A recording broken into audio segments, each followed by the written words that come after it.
The wind came down from Cheat Mountain like something alive, threading its way through the black spruce and rattling the old trapper's cabin as if it had fingers instead of air. Elias Boone had lived long enough in those woods to know the difference between ordinary winter noise and something that wanted to be heard.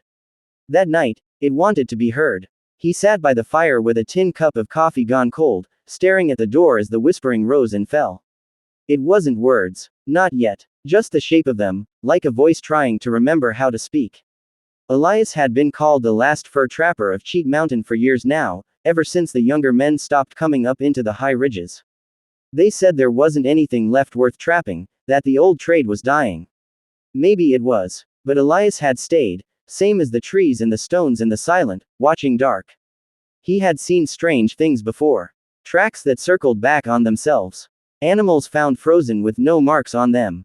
Once, years ago, he'd followed a set of prints that began as deer tracks and ended as something that walked upright. He had learned, slowly and carefully, what to ignore. But the whispering was new. It slipped through the cracks of the cabin walls and coiled around him. Not loud, not threatening, just there, persistent, curious. Wind, he muttered, though he didn't believe it. The fire snapped sharply, and for a moment the whispering paused, as if listening to the same sound he was. Then it came again, closer this time. Elias stood up, joints stiff, and crossed to the door. His hand hovered over the latch. He didn't open it immediately. Instead, he leaned in, pressing his ear to the wood. The whispering shifted. It became something almost like a word. Eli, as he jerked back as if the door had burned him. No one had called him that way in years. Not since before he came up the mountain for good. The voice wasn't right. It dragged his name apart, stretched it thin, like it was tasting each piece. Not whined, he said quietly. The cabin felt smaller all of a sudden, the walls closing in as the whispering seeped deeper. The firelight flickered, shadows bending in ways they shouldn't. Elias forced himself to breathe slowly. Panic got you killed out here faster than anything else. He had learned that lesson the hard way. Who's there? He called. The whispering stopped. For a long moment, there was nothing but the crackle of the fire and the groan of the trees outside. Elias almost convinced himself he had imagined it. Then something brushed against the door from the outside. Not a knock. Not quite. More like a hand dragging across the wood, testing it. Eli, as the voice was clearer now. Still wrong. Still stretched. He grabbed the rifle leaning against the wall and cocked it, the sound loud in the tight space. The whispering paused again, as if considering the noise. You ain't welcome, Elias said. His voice sounded steady, even to him. Silence. Then, softly, almost amused, the whispering replied. Well, come. The latch lifted. Elias didn't remember deciding to move. He only knew that suddenly he was stepping back, rifle raised, as the door creaked open an inch, then two. Cold air spilled in, carrying the scent of snow and something else, something damp and old, like earth that hadn't seen the sun in a long time.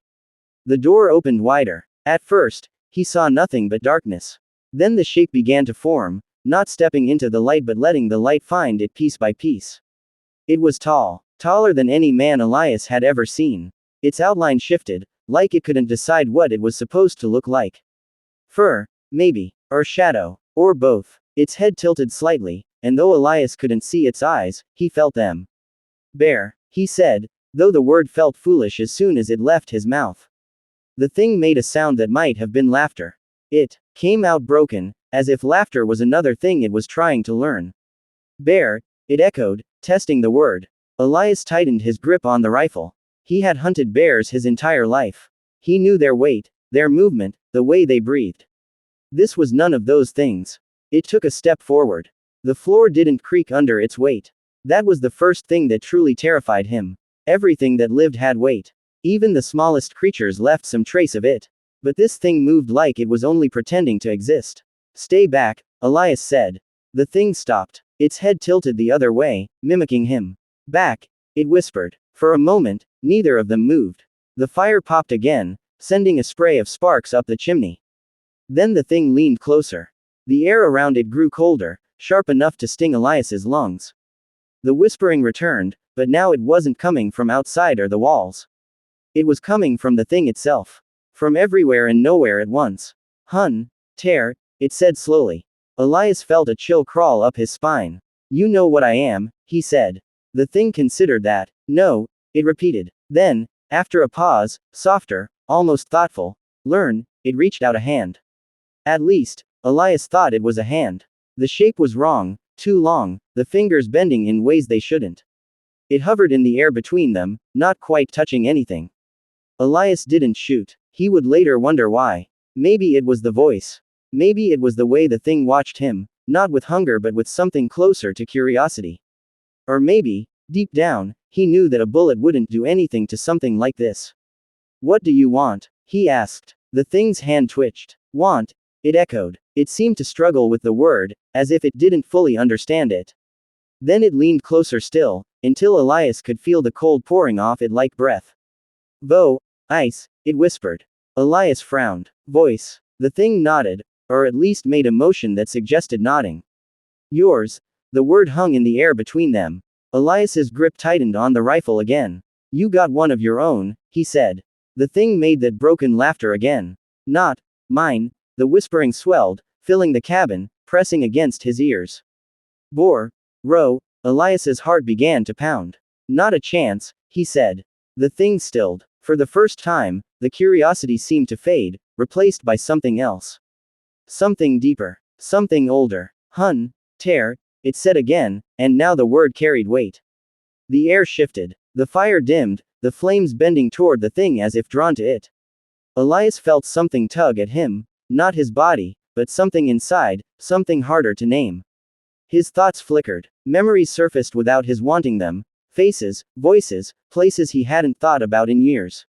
The thing leaned closer, its unseen gaze fixed on him. Vo, ice, it whispered. And then, softer, clearer than before. Let me in. Elias staggered back, shaking his head. No. The word came out stronger than he expected. The thing paused. Then, slowly, it straightened. For a moment, the cabin felt like it might collapse under the weight of its presence. Then the whispering stopped. Completely. The silence that followed was worse. The thing stepped back toward the door. Not yet, it said. The words were clearer now. More certain. It turned, its shape dissolving into the darkness outside. Before it vanished completely, it spoke one last time. I learn. Then it was gone. The door swung shut on its own. The fire flared back to life. And Elias Boone stood alone in his cabin, the echo of the whispering still lingering in his mind. He didn't sleep that night. Or the next. Because somewhere out in the endless woods of Cheat Mountain, something was learning how to speak. And it had chosen him too. Listen. The cabin stayed still for a long time after the thing disappeared, as if even the wood and stone were unsure whether to believe what had just happened. Elias Boone stood near the door with the rifle lowered now, his breath slow but uneven, listening to the silence the way a man listens to distant thunder, waiting to see if it was truly gone or only resting between moments. Outside, the forest did not return to normal. That was the first thing he noticed. Normal silence has layers, even in winter. The wind through branches, the settling of snow, the faint life of things moving far away. But now there was none of that. It was as if the mountain had taken a breath and decided not to exhale. He stepped forward slowly and pushed the door open again. Cold rushed in immediately, sharper than before, biting at his face and hands. The snow outside glowed faintly under the moonlight, but the shadows between the trees were too deep, too thick, like they had been poured there. No tracks. That should have been the first relief. But instead it made his stomach tighten. Anything that walked in snow should leave something behind. Even the lightest deer marked the ground. But there was nothing. Not even the faint impression of where it had stood. Elias stepped out anyway. The wood of the porch creaked under him, and the sound felt almost rude in the heavy silence. He looked around slowly, rifle still in his hands though he knew it was useless now. His eyes searched the tree line, the dark gaps between trunks, the places where light refused to settle.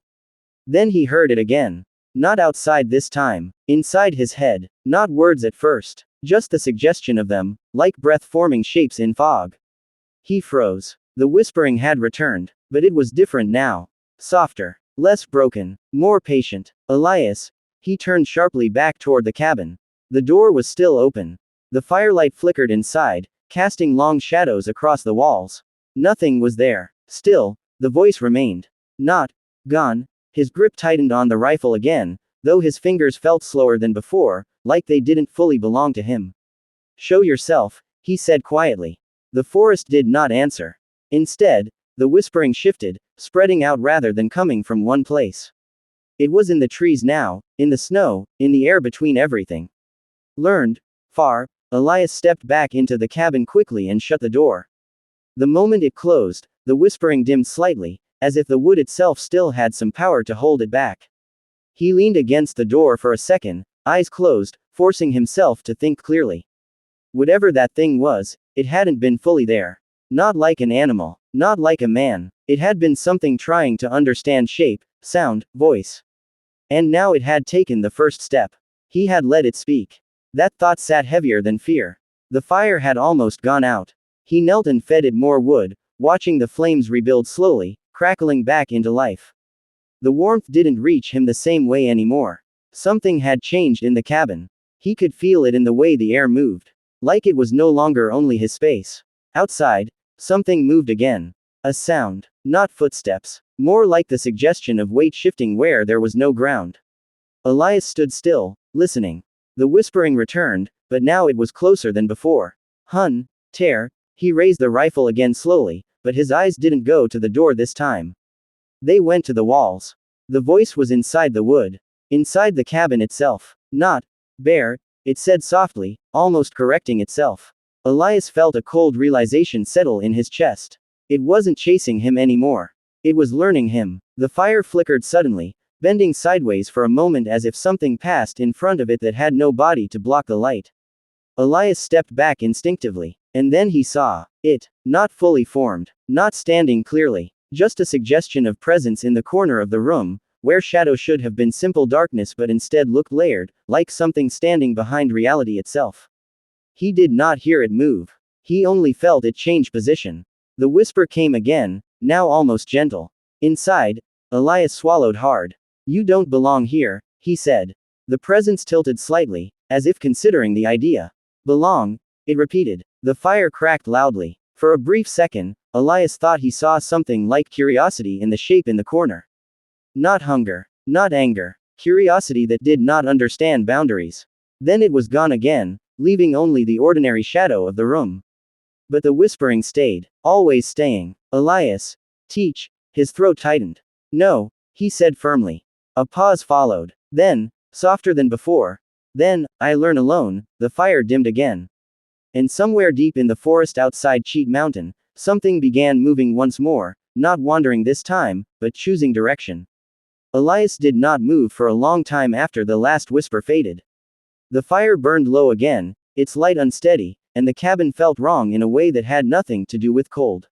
It was as if the space had been stretched, as if something invisible still occupied it, watching from angles he could not see. He slept eventually, but not properly. The kind of sleep that comes in short, broken pieces, where every sound pulls you halfway back to waking. And in those pieces, he dreamed. Not memories. Not exactly. He stood in the woods, but the woods were not right. The trees were taller, thinner, bending inward as if listening. The snow did not crunch beneath his feet. It did not exist at all. The ground was dark, bare, and breathing. And something walked beside him. He could not turn to look at it. But he knew it was there. Learn, the voice said, clearer than before. Elias tried to speak, but his mouth would not move. See, the forest shifted. Shapes moved where nothing should move. A deer stepped between the trees, then paused, its body stretching unnaturally before settling back into place. A bird landed on a branch, then flickered, its wings bending the wrong way for a heartbeat before correcting. Everything was almost right. Almost. Wrong. The voice whispered, as if disappointed. Elias forced himself to turn. For a moment, he saw it. Not as a shadow this time, not as smoke or suggestion. It wore a shape. Something close to a man. Too tall. Too still. Its face not fully formed, like it had been remembered instead of made. The eyes were there, but empty, like holes cut into something deeper. Better, it said. Elias woke with a sharp breath, the dream snapping apart like ice breaking under weight. The fire had gone out completely. The cabin was cold, and someone was sitting across from him. Elias did not reach for the rifle this time. He just stared. The figure sat in the old wooden chair near the table, hands resting awkwardly on its knees. It looked like a man now. Mostly. The proportions were closer. The shape held steady. But the details were wrong. The skin was too smooth in some places, too rough in others. The beard looked like it had been placed there rather than grown. And the eyes were empty in the same way as the dream. It tilted its head slightly when it noticed him watching. Elias, it said. The name came out almost clean. Almost human. You shouldn't be here, Elias replied quietly. The thing blinked, a fraction too slow. Here, it repeated, then looked around the cabin as if seeing it for the first time. Inside, it added, correcting itself. Elias sat up slowly, his body tense but not panicked anymore. Fear had changed into something sharper. Something focused. How'd you get in? He asked. The thing looked at the door. Then at the wall. Then back at him. A faint, uncertain expression crossed its face, like confusion. No, it said. That answer settled heavily in the room. Elias understood it anyway. It hadn't come in. It had simply been there. The thing leaned forward slightly, studying him. Face, it said. Elias frowned. What about it? The thing raised one hand and touched its own cheek, pressing lightly as if testing the shape. From you, it said. A cold feeling slid through Elias's chest. You're copying me, he said. The thing paused, then nodded. Learn. The word was clearer now. Stronger. Elias exhaled slowly. That ain't learning, he said. That's stealing. The thing tilted its head again. Steal, it repeated, as if weighing the meaning. Then, after a moment, keep. Elias didn't answer. Outside, the wind finally returned, brushing against the cabin in long, slow breaths. The mountain was exhaling again. But it didn't feel like relief.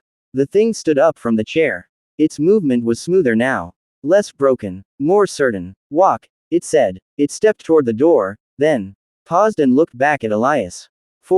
More. Elias's jaw tightened. More what? The thing considered that. Then it smiled. Not correctly, but closer than before. Voices. The door opened on its own. Cold air filled the cabin again. The thing stepped outside and disappeared into the pale light of early morning, its shape blending almost perfectly with the trees now. Elias sat there for a long time after it left. He didn't need to follow to know what it meant. It wasn't just learning him anymore. It was going to learn everything. And the mountain was full of voices. Too many. Elias did not wait for the sun to rise fully. By the time the first pale light spread across the ridges of Cheat Mountain, he was already moving through the trees, following nothing, and everything. There were still no tracks. Not in the snow, not in the frost-hardened ground beneath the pines. But the forest itself had begun to change in small, wrong ways. Branches bent where nothing touched them. Snow slipped from limbs without sound. And every so often, he heard it, a voice. Not the thing's voice. Someone else's. Far off at first. A man calling to a mule. A woman humming. A child laughing somewhere it shouldn't be. Elias stopped each time, listening hard, his face tightening. There weren't supposed to be voices out here. Not anymore. He moved faster. The path he took wasn't a path any map would show, but his feet knew it from years of trapping lines and long winters. Down past the frozen creek, across a slope where the trees grew too thin, then up again toward an old clearing that hadn't been used in decades. Halfway there, he saw the first sign. A fox. Or what had been a fox. It stood in the open between two trees, perfectly still, watching him. Its fur was clean, untouched by snow. Its body looked whole, but its head tilted too far. Farther than bones should allow. Go on, Elias muttered, raising a hand slightly. The fox didn't move. Instead, it opened its mouth. Cold. Today, the words came out in a human voice. Not quite right. Not quite whole. Elias felt something twist hard in his chest. Don't, he said sharply. The fox blinked. Then, slowly, it turned and walked away, its steps silent, too smooth, disappearing between the trees without leaving a single mark behind. Elias stood there for a moment, breathing hard. Too fast, he muttered. It's learning too fast. He kept moving. The forest grew quieter the farther he went, but not in a natural way. It was a listening quiet. Like everything was waiting for something to happen. When he reached the clearing, he stopped. There used to be a cabin there. Long gone now, collapsed and swallowed by time. Only the stone chimney remained, leaning slightly, and a scatter of rotting beams half buried under snow. But now there were footprints. Not leading in, not leading out, just there. Dozens of them, circling the clearing in uneven patterns. Some deep, some shallow. Some shaped like a man's, others stretched, warped, incomplete. Elias stepped closer slowly. They ain't real, he said under his breath. But they were. The snow was pressed down. Broken. Disturbed. Something had been here. Something trying to understand how to stand. A voice rose from the far side of the clearing. Elias. He turned. And his stomach dropped. It stood near the broken chimney, fully formed now. Or close enough. It wore his face. Not perfectly. The details were still off, like a reflection seen in disturbed water. The eyes were still empty. The expression just slightly delayed, as if it had to think before reacting. But it was him. Same coat. Same beard. Same stance. Even the rifle. It held one, shaped from shadow and memory. Elias felt anger cut clean through the fear. That ain't yours, he said. The thing looked down at the rifle in its hands. Then back at him. Yours, it agreed. It lifted the weapon slightly, examining it. Now, mine. No, Elias snapped. The thing paused. Then lowered it. Not yet, it said calmly. That word again. Not yet. Elias took a step forward. You need to stop this, he said. You don't belong here. You're twisting things. Breaking them. The thing watched him closely. Break. It repeated softly. It looked around the clearing, at the footprints, at the leaning chimney, at the silent trees. Or, become. Elias shook his head. That ain't becoming. That's copying without knowing. The thing seemed to consider that deeply. For a long moment, neither of them spoke. Then, slowly, it stepped closer. Each movement more natural than the last. You, know, it said. Elias didn't answer. You, show, it continued. Its voice was almost steady now. Almost human. Elias felt the weight of something settling into place. It wasn't asking anymore. It was deciding. I ain't teaching you, Elias said firmly. The thing stopped a few feet away. The two of them stood facing each other, one real, one not, and the difference between them growing thinner with every passing second. The wind stirred the snow between them. The thing's expression shifted. Not confusion, not curiosity, something sharper. Understanding. Then, it said quietly, I take. Elias raised his rifle instantly. Try it. For the first time, the thing hesitated. Not out of fear, out of calculation. Then it smiled again, that wrong, almost right smile. Already, started. Elias's breath caught. What do you mean? The thing didn't answer. Instead, it stepped back slowly, its form flickering for just a moment, not losing shape, but loosening it, like it no longer needed to hold it perfectly. Listen, it said. Elias did. At first, there was only the wind. Then, voices. Not one, many. Layered, overlapping. From every direction. A man shouting in the distance.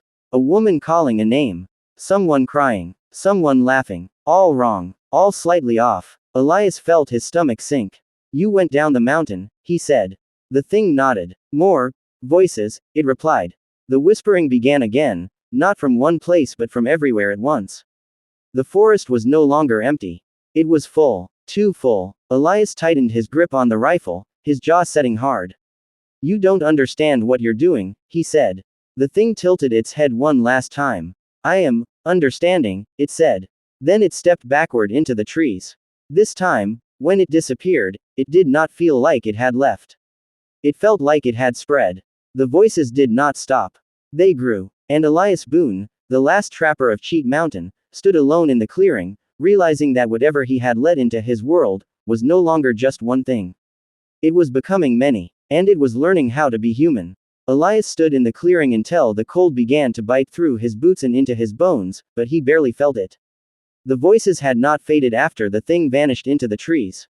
If anything, they had settled deeper into the mountain, like roots pushing into soil. At first they came in bursts, scattered, overlapping, distant. Then they began to separate. Individual, recognizable, wrong. A man shouting for his brother somewhere downslope. A woman whispering a lullaby that broke in the middle and restarted again. Footsteps, many of them, moving where no bodies walked. Elias turned slowly in a full circle, rifle raised, breath steadying through habit more than calm. You hear me, he said, not loudly, but with intent. You hear me clear. The voices didn't stop, but one of them did. From behind him, close, clear. Elias didn't turn right away. He closed his eyes for a moment, measuring the distance, the direction, the way the sound sat in the air. Too close. He turned. Another one stood at the edge of the clearing. Not him this time. A younger man. Or something shaped like one. The face was unfamiliar, but the details were pieced together the same way, almost right, slightly delayed, like a memory struggling to hold itself together. Its posture shifted in small corrections, learning balance with every second. Who are you supposed to be? Elias asked. The thing blinked, then smiled faintly. Voice, it said. Not an answer. Not really. It stepped forward. The snow pressed down under its foot this time. Not perfectly, but enough. Elias noticed that immediately. You're getting heavier, he said quietly. The thing tilted its head. Heavy, it repeated, like it hadn't thought about that yet. Then it took another step. The print it left was deeper. More certain. Elias felt a knot tighten in his chest. You weren't lying, he said. You're not just learning voices. The thing's smile widened slightly. More, it said. A branch snapped somewhere behind Elias. He turned quickly. Another figure stood between the trees. Then another. Not fully formed. Not as stable as the one in front of him. Some flickered at the edges, their shapes loosening and tightening like breath. But they were there. Watching. Listening. Learning. Elias slowly lowered the rifle. Not in surrender, but in understanding. Shooting one wouldn't matter now. There's too many of you, he said. The first one nodded. Many, it agreed. The voices around them shifted, rising and falling like wind through leaves, except there was no wind now, only sound. Elias looked from one figure to another. Different heights. Different shapes. Some closer to real than others. You're spreading thin, he said after a moment. The first one paused. Thin. Elias gestured slightly. You're trying to be too much at once. That's why some of you look wrong. The figures stilled. Not moving. Listening harder. That word again. Learning. Elias exhaled slowly. If you want to understand, he said, you don't start with everything. The first one stepped closer. Then, where? It asked. Elias met its empty eyes. You start with one, he said. Silence followed. Not the mountain silence. A thinking silence. The other figures shifted faintly, their forms flickering, unstable. The first one looked at them. Then back at Elias. Choose, it asked. Elias nodded once. Choose. The thing stood very still. Then, slowly, very slowly, the others began to fade. Not vanishing all at once, but pulling back, loosening, their shapes thinning like mist under sunlight. One by one, they slipped into the trees, into the air, into something unseen. Until only one remained. The first. The most stable. The closest to real. Elias felt the mountain change again. The pressure eased slightly. The voices quieted. Not gone, but distant now, like echoes instead of presence. Better, Elias said. The thing looked at its own hands. Flexed its fingers. Listened to the way the snow responded under its weight. Better, it repeated. Elias studied it carefully. You don't need to take, he said after a moment. Not the way you're doing it. The thing's head tilted. Take. Wrong. Yes, Elias said. You're pulling pieces without knowing what they mean. A pause. Then. Teach. It wasn't a question this time. Elias looked at it for a long moment. At the almost face. The almost man. The thing that could become something worse if it kept going the way it had been. Or something else. You listen first, Elias said finally. Not just the sound. The meaning. The thing stood completely still. Listening. Name, Elias said, tapping his own chest. Elias. The thing watched him. Then, slowly, it tapped its own chest. There was a long pause. Longer than any before. As if this required more than imitation. As if this required something new. Then, it spoke. Not borrowed. Not broken. Not stretched. A word that did not belong to anyone else. Ira. Elias felt something shift in the air. Something quiet. But real. He nodded once. All right then, he said. Ira. The thing, no, Ira, looked at him differently now. Not as a source. Not as something to take from. But as something to stand beside. Behind them, deep in the forest, the echoes still lingered. Fragments of voices. Unfinished learning. Unanswered questions. Elias glanced toward the trees. This ain't over, he said. Ira followed his gaze. No, it replied. And for the first time, the word didn't sound like an echo. It sounded like understanding. The mountain remained cold and watchful. But something on it had changed. Not gone. Not fixed. But no longer entirely wrong. They stayed in the clearing until the light shifted from pale morning into the thin, colorless stretch of midday. Nothing else came out of the trees. The echoes remained distant, like something remembered rather than something present. It would have been easy, in that quiet, to pretend the danger had passed. Elias knew better. Come on, he said at last, turning back toward the trail that wasn't a trail. You don't learn standing still. Ira followed. Not perfectly. Not yet. Its steps were close to human now, but every few strides there was a slight correction, a moment where its weight didn't settle right and then did. Snow compressed under its boots, real boots now, not just the idea of them, but the prints it left still blurred at the edges, like they weren't fully decided. They walked in silence for a while. Elias listened as much as he moved. The forest had begun to breathe again, wind threading through branches, distant creaks, the soft hiss of snow slipping somewhere out of sight. But underneath all of it, faint and stubborn, the other sound remained. Whispers. Not near. But not gone. You hear them? Elias asked. Yes, Ira said. No hesitation now. The word landed clean. What are they? Ira didn't answer immediately. Its head turned slightly, not toward any one direction, but as if it were listening in several at once. Left. Pieces, it said finally. Elias frowned. Pieces of what? A pause. Before. One, Ira replied. Elias slowed, then stopped. He turned to face it. You're telling me those voices, those things in the woods, that was you? Ira considered that. Was, it said. Then, after a moment, still, is. The wind picked up slightly, stirring the treetops. For a second, Elias thought he heard a laugh far off to the east, but it might have just been branches rubbing together. You didn't pull them all back, he said. Ira shook its head. Couldn't, it said. Not all. Listen. That settled like a stone in Elias's gut. So they're out there, he said quietly. Learning on their own. Yes. Like you were. Ira met his eyes. Yes. Elias exhaled slowly and started walking again, faster this time. That's a problem, he muttered. They reached the creek by early afternoon. The ice held, thick and dull under a dusting of snow. Elias crossed without slowing. Ira followed, stepping where Elias stepped, watching closely. Halfway across, Ira stopped. Elias noticed immediately. What is it? Ira didn't answer. It was looking down, at the ice, at the faint reflection there. Elias stepped back carefully. What do you see? Ira crouched slightly, studying the surface. Me, it said. The word came out uncertain. Elias moved closer, standing beside it. Their reflections wavered faintly in the ice, distorted, broken by frost and trapped air. You know what that is? Elias asked. Image, Ira said. Not just that, Elias replied. It's how you look to the world. Ira touched the ice lightly. The surface cracked with a sharp, sudden sound.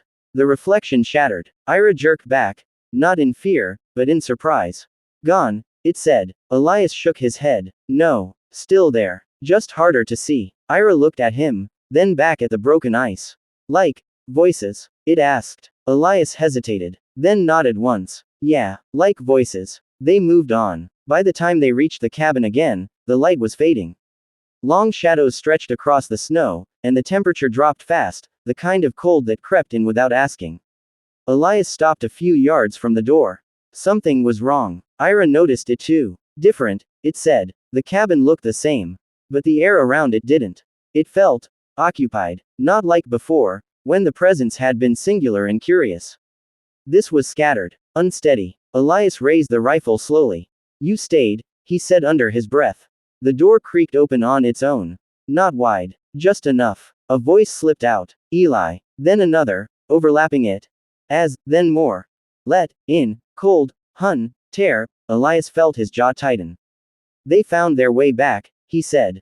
Ira stepped slightly in front of him. Not protectively, but deliberately. They follow, you, it said. Elias frowned. Why me? Ira didn't look at him. First voice, it said. That answer felt heavier than the others. Elias adjusted his grip on the rifle. And now they want more. The whispering grew louder, pressing against the doorway, spilling into the air like fog. Shapes moved inside. Not clear. Not stable. Too many. Ira took one step forward. Then another. Wait, Elias said sharply. You don't know what they'll do. Ira paused, then turned its head slightly toward him. I do, it said. There was no uncertainty in its voice now. Only recognition. They are, me, it added. Elias held its gaze for a long moment. Then he nodded once. Then fix it, he said. Ira turned back to the cabin. The whispering surged, excited, chaotic. Voice, many, take, keep. Ira stepped into the doorway. The shadows inside recoiled slightly, not retreating, but shifting, like a crowd adjusting around a new presence.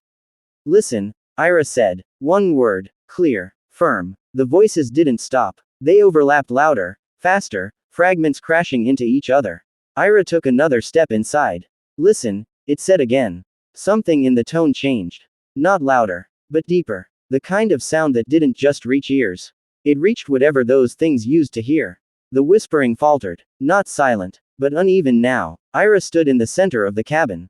The shapes circled it, half-formed figures, flickers of faces, broken outlines of people and animals and things that had no name. Too many, Ira said. The words carried weight. One. The shapes shifted violently. Some pulled inward, others resisted. The whispering rose again, but this time it sounded strained. No, more, mine. Elias watched from the doorway, heart steady but heavy, understanding what this was. Not control, not command, choice. Ira lifted its head slightly.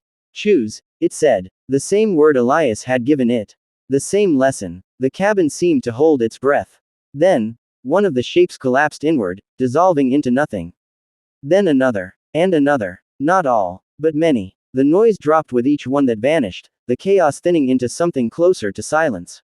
A few remained, flickering, unstable, unwilling. Ira turned its head toward them. You, stay, it said quietly. No anger, no force, just recognition. They flickered once more, then slipped through the walls. Gone into the forest again. The cabin fell still, truly still this time. Elias lowered the rifle. Ira stood alone in the center of the room. For a moment, it didn't move. Then it looked at its hands. At the floor. At the fire pit. At the space. Quieter, it said. Elias stepped inside slowly. Not finished, he replied. Ira nodded. No, it said. Outside, far off, the mountain carried a faint echo of something moving through the trees. Not many, but not one. Elias glanced toward the darkening forest, then back at Ira. You're gonna have to go after the rest, he said. Ira met his eyes. Yes. Elias gave a small, tired nod. Then we start in the morning. The fire crackled back to life as he knelt to rebuild it, the familiar rhythm steadying his hands. Behind him, Ira stood quietly. Not copying, not taking, just there. And out in the vast, cold woods of Cheat Mountain, the last of the broken voices waited. Learning, or choosing not to. Night settled heavy over the mountain, thick and slow, like it had weight of its own. The kind of dark that didn't just cover things, but pressed into them. Elias kept the fire steady, feeding it in careful intervals, more out of habit than comfort. Ira remained near the far wall, not sitting, not pacing, just standing in a way that looked almost like patience. For a long time, neither of them spoke. The quiet held, not empty this time, earned, but sometime past midnight, it shifted again. Elias noticed it first in the fire. The flames bent, not sharply, not like before, but subtly, as if something had passed by the doorway without opening it. Ira turned its head at the same moment. Moving, it said. Elias nodded once. Close. Ira listened. Not with ears alone. Its posture changed slightly, like it was feeling the space between things. Yes, it said. Not hiding. That wasn't good. Elias stood, taking the rifle from beside the door. Then it's not one of the quiet ones.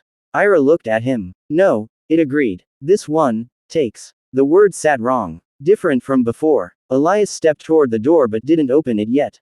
You can tell the difference now. Yes. How? Ira took a moment. Noise inside, it said. Too much. No shape. Elias understood that well enough. Something that hadn't chosen. Something that hadn't learned restraint.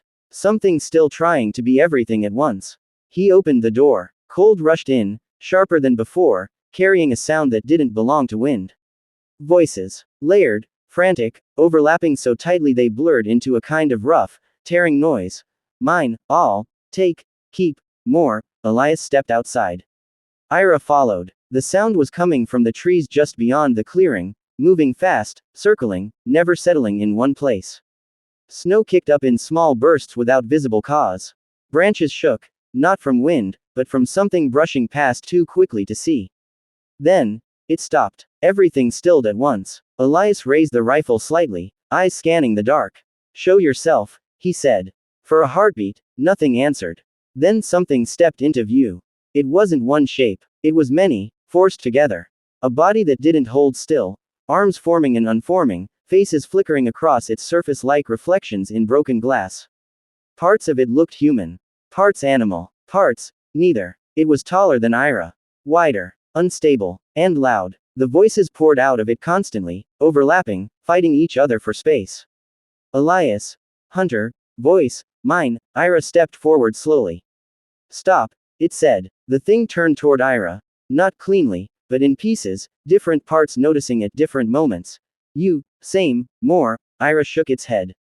No. 1. The thing shuddered. Its surface rippled, as if rejecting the idea. All, better, more. It took a step forward. The ground cracked under it, not because of weight, but because it couldn't decide how much weight it had. Elias felt the pressure build again, like before but stronger, heavier, pushing against his thoughts. You can't let it keep doing that, he said to Ira. It'll tear itself apart, or everything else. Ira didn't look back. I know, it said. The thing lunged. Not fast in a clean way, but sudden, chaotic, like pieces of it moved at different speeds and arrived together. Elias fired. The shot cracked through the clearing, sharp and real. The bullet passed through the thing without resistance, but something happened. The shape stuttered. Not hurt. Interrupted. The voices broke for a split second. Silence. Then louder than before. More. Ira moved. Not away. Forward. It stepped directly into the thing as it surged again. For a moment, they overlapped, two shapes occupying the same space, one steady, one unraveling. Choose, Ira said. The word didn't sound loud, but it cut through everything. The chaotic voices faltered again, dragged toward that single point of sound.